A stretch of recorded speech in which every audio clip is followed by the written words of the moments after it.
Be asking the moderators from the sessions from today to give us the two top learnings or issues or recommendations or observations from their sessions, and to give them a chance to share those with us because we're all in various sessions. Mia, please.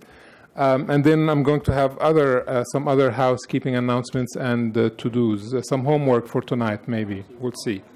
Okay, I'm going to start. Maybe not. No, that idea is not a good one. Okay, maybe we start with volunteers. And please come to speak from the podium about your two most important observations. I heard some of the sessions. I've attended a couple of the sessions today, or I was in one session each time slot. But I think the other sessions apparently some of the sessions were very lively, and I can see from the conversations continuing from on the outside. So please invite whoever would like to volunteer first from the moderators. Okay. No volunteers? Should I point fingers? Please, Susan. Thank you. Thank you very much. Well, this session just closed, and so it's very fresh in all of us, and there it will be easy to pinpoint two major points that have emerged out of the discussion of the session. The session was about the contemporary examples in improving CRVS systems, and the two major observations is that we have such a wide variety of efforts to collect vital statistics and to establish civil registration that go for the full range from a fully automated systems like we have in Norway and Armenia presented to those that are being generated in conflict zones with the sample registration areas, the example of Afghanistan. So that is the first point. There is a huge effort which really goes from the very complicated and complex approach to maintaining civil registration, vital statistics, and identity management system to the very simple effort of collecting at least some of the necessary data to understand the dynamics of the population shifts. The second is that at every step of the way, we are witnessing innovations. And that those innovations do not really limit themselves to the technological innovations, to the use of contemporary technology, to the use of e-platforms, to the use of sophisticated networks of different services that enable rendering the services to the citizens in a most economic and efficient way.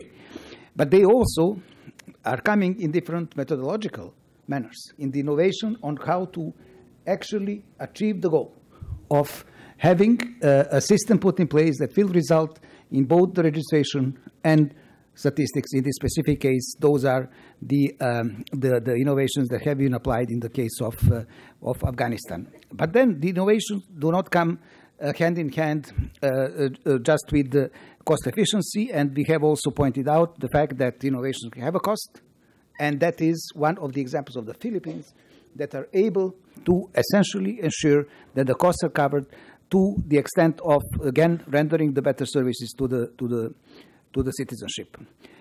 So, all in all, it is important to have vital statistics. It is important to use all different sources, and this is also an innovation, to use different sources to assess fertility and mortality data in the country. And it is also critically important to see the innovations from different spectra, which is not only technology, but it's also methodology, and it is also operations on the field. Thank you. Thank you very much for this. Yeah, please. Thank you very much for this very brief but very powerful summary. The next volunteer. Okay, now we are. I thought you were gathering. Yeah. No, thank you, Matesta. You should have warned us that we are going to make this very quick summary. Oh, okay. Now get ready for these things. No, I did moderate in this particular room a session that was on inclusive development, and with various presentations that were made. I think what came very clearly from the presentation was that inclusive development is very, very broad. It's not just limited to gender dynamics and so forth. But there were two issues that came out from the presentations. One was the issue about the integration of CRVS and ID. And the case studies of 4 countries that, clear demonstration of how useful it was to have this integration. And I think it's important that we begin to get these 2 worlds begin to speak to each other. Because right now what we see the ID sort of going their own path. Also, you have the CRVS. And this is really sort of bringing all different messages in the countries. What exactly should we do? Is it the CRVS or the ID? So the integration of the 2 has to begin, and I think the conversation begins now. The other part that came out very clearly is that, yes, there's progress going on in many countries, particularly in Africa. If one looks at since 2010, when the ministers came together and said, look, this is what we want to do around CRVS, but there's still a lot of gaps. And we saw cases in Senegal, for instance, where issues of cultural barriers, traditions, religious issues, even if when you have a very adequate legal framework, but they are not backed with the political willingness, even within the traditions as well. So these are things that still needs to be addressed, I think, at national level, at country level, at all levels, to make sure that we actually achieve what we need. But just the 2 things that I could pick. Thank you very much. Thank you very much. Oliver, maybe you can stay here. Oliver, maybe you can stay. So thank you very much, Oliver. Again, I like these words, integration, communication, consolidation. So these are, and of course at the country level, making things relevant at the country level. Maybe next volunteer, Raj, you were very eager, so please. No, to finish. I want to finish. Thank you. I moderated the session on human-centered design, and there were 4 presenters presenting diverse experience from 4 different countries. But to summarize all that, we looked at human-centered design from the supply side as well as the demand side. And the important point in terms of the supply side was that given the organization around registration is structured, it would not be possible for the registration organization to improve registration or improve outreach unless it links up with the existing formal and informal networks that exist on the ground. So it's about leveraging other institutions, the strengths of other institutions at the ground level, because it essentially reduces distance, brings registration service at the doorstep. Because you can't open registration center in each village, so you really need to leverage the presence of other institutions. So that was one thing to improve outreach and improve the coverage of registration. And this also can be achieved by using technology at the cutting edge so that you can move information quickly, and you do not have to ask the people to travel distances to registration center to provide information on the events that occur in their family. So that was basically the supply side. There were other issues which came up, but there's no time for us to discuss it. But these were the 2 important points. The demand was the more difficult part, because creating demand for birth registration is easier. You can talk about linking it up with various other things that other services. But we also discussed that if you start saying that this particular service will be provided only when you have a birth certificate, it infringes on many of the rights that we talk about. For example, if you say that a birth registration, you create a demand by saying that the birth registration will be, you need a birth certificate for getting into a school, then actually you infringe on the right to education. That's how. So creating demand, particularly for death registration, is very, very difficult. But what we said is at least remove the barriers. Because if you don't remove, there is a possibility that if you remove barriers, you'll create demands. For example, issuance of certificates. A lot of births are registered, but certificates are not issued. So issuance of certificate is important, and making registration free, because that strangulates demand in a way. So these are basically the 2 things that we discussed. Thank you. Thank you very much. Thank you very much, Raj. So you raised issues about, it's not only about CRVS systems, but people should be at the center of the system and their needs and how the things affect them, and also the issue of cost. I think this is very important, and I think we'll come back to that tomorrow in the labs. Next volunteer.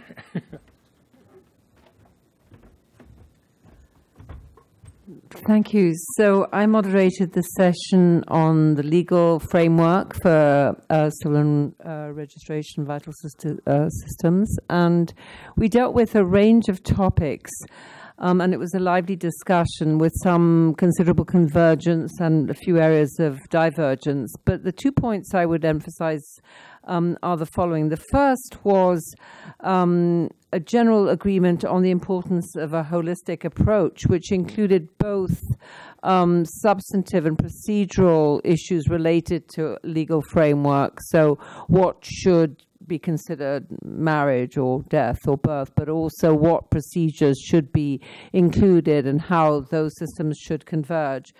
But other holistic aspects too, so linking the legal system to other systems, to other information systems and other sort of government systems dealing with information and with population data. So I think that was one area that we talked about in quite a lot of detail.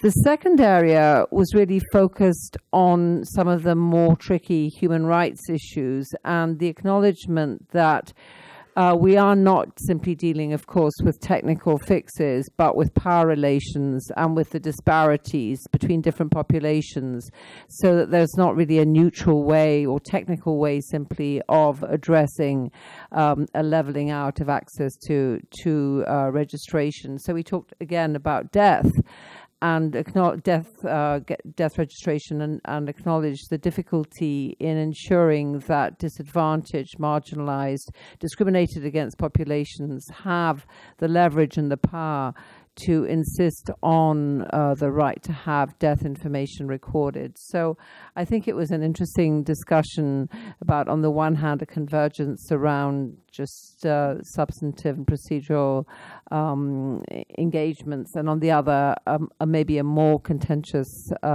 acknowledgement of the very different positions that populations have in relation to control and access to leverage on information systems dealing with vital data about themselves.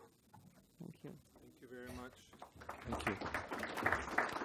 Thank you very much again. So, even innovation is also about power relationships. So I think it's a really good message from there. One of the messages, anyway. Next volunteer. Okay. This is the new Sam. Yeah, I'm standing in for Sam. Don't tell him that. You see. We had a session on unique ID numbers, and I thought just quickly exchange with you.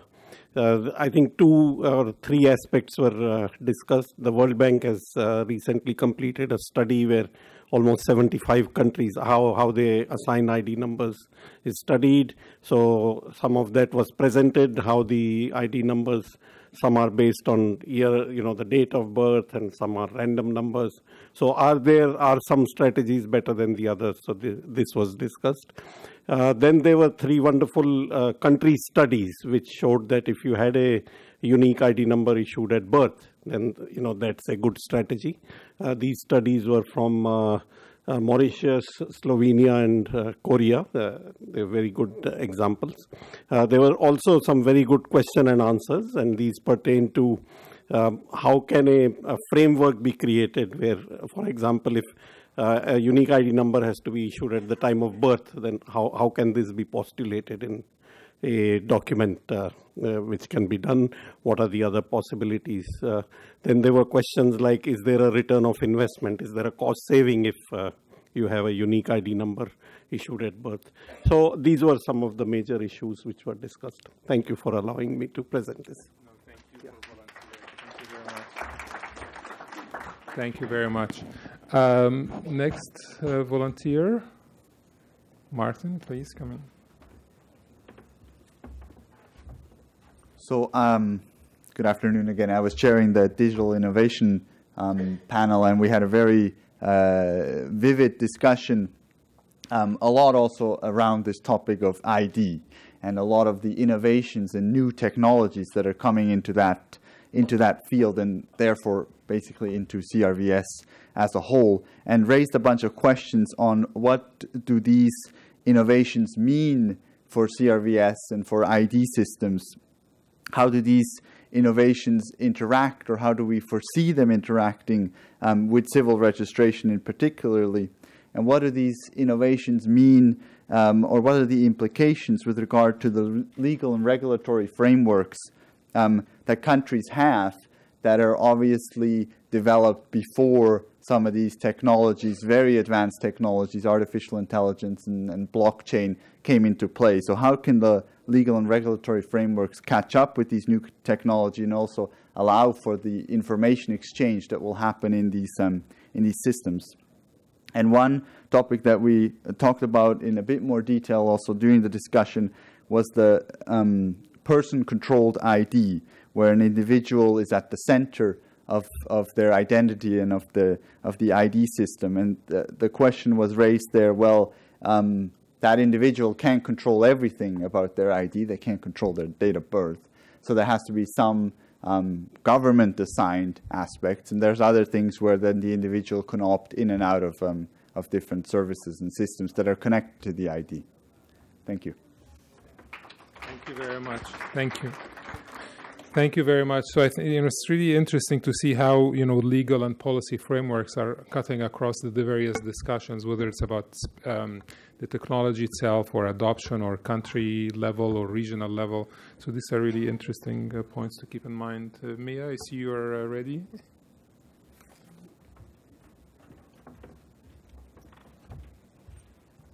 So I moderated the panel on civil registration and social protection with 3 really interesting country examples. And part of the takeaway from that panel is that civil registration, social protection has to do with nation building, particularly the civil registration part. And the 3 criteria for a well-functioning civil register is that there is the legal framework, that there is an institutional framework, and that there is administrative capacity to manage and to roll out a universal registration of vital events. And another takeaway is that it takes time to mature a universal system. And one commonality among these countries is that the unique identity number is used as a tool for linking access to services for citizens and users, and also for the government to deliver services to citizens and users. And I think one more important factor when there is a well-functioning civil register and it's linked to social services, research has shown that this reduces poverty, reduces inequality. Thank you very much. Andrew, you're volunteering.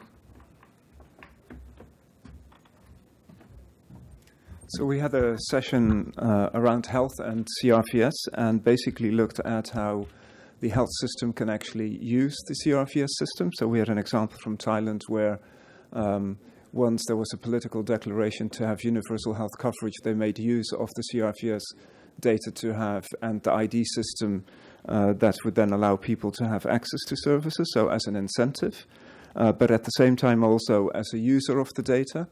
The health system being a user of the data, and therefore also having an incentive in actually providing data. So we had an example from Tanzania looking at how you can overcome barriers by decentralizing registration of births in order to have easier access for the population and therefore increase the coverage.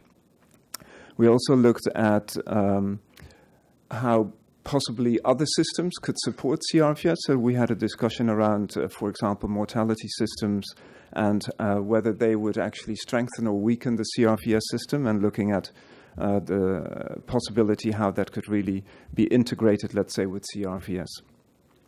I think we also looked at CRFS, let's say, as a social determinant for health, in the sense of trying to achieve the SDGs and equity, and to make sure that everyone has access to CRFS, and how we need to keep that into consideration, and therefore also to make sure that we have a real a multi-stakeholder approach, and that everyone who has an interest in CRFS works together to strengthen CRFS in its whole.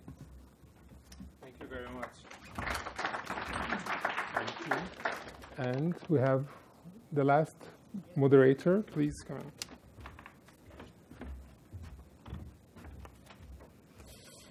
So I had the pleasure of moderating perhaps the most complex session on innovations linked to civil registration in the context of conflicts and emergencies.